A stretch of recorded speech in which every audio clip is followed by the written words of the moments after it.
we have here our brother Louis. From here, he's been studying about Islam. He has great love, great interest in Islam, and he wanted to take the step to become a Muslim today. In the month of Ramadan, the best month, on Friday, the best day to become a Muslim, subhanallah.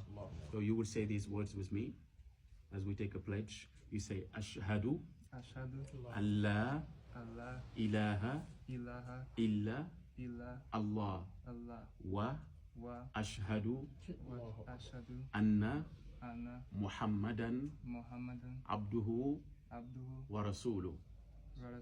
I bear witness there is no God but Allah, and I bear witness that Muhammad is his servant and his messenger.